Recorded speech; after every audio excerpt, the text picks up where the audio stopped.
There's been a lot of talk about identity lately, but how far does it go? And is it possible to be wrong?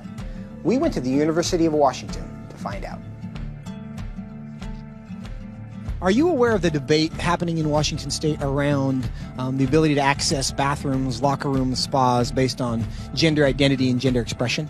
I think people should be able to have access to the facility. I think bathrooms could and potentially should be gender neutral because there doesn't need to be a classification for differences. I think people definitely should have the ability to go into whichever locker room they want. I feel like at least public universities should do their best to accommodate for those who do not have a specific gender identity. You know, whether you identify as male or female and whether your sex at birth is matching to that, you should be able to utilize the resources. So if I told you that I was a woman, what would your response be?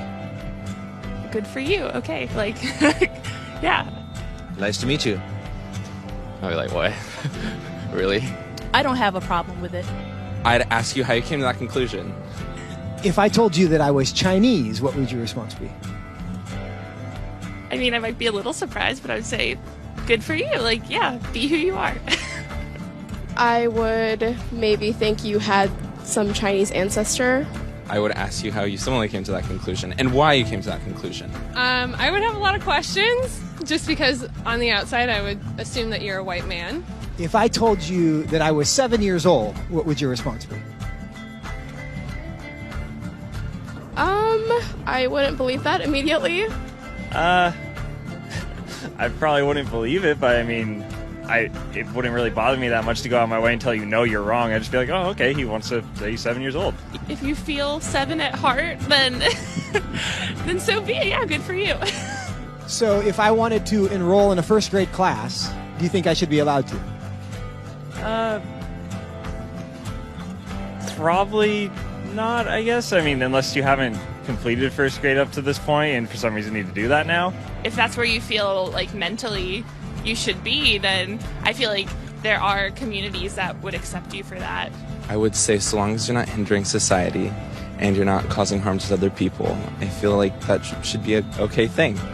If I told you I'm 6 feet 5 inches, what would you say? That I would question. Why? Because you're not. No, I don't think you're 6'5". If you truly believed you're 6'5", I don't think it's harmful. I think it's fine if you believe that. It doesn't matter to me if you think you're taller than you are. So you'd be willing to tell me I'm wrong?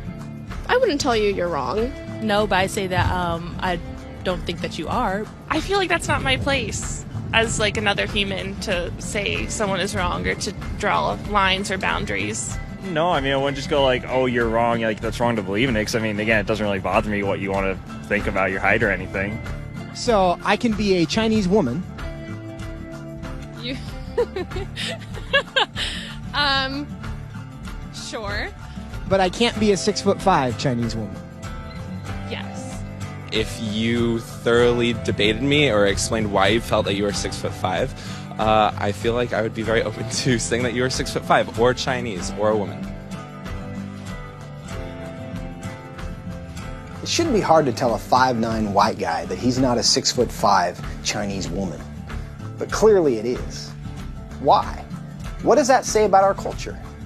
And what does that say about our ability to answer the questions that actually are difficult?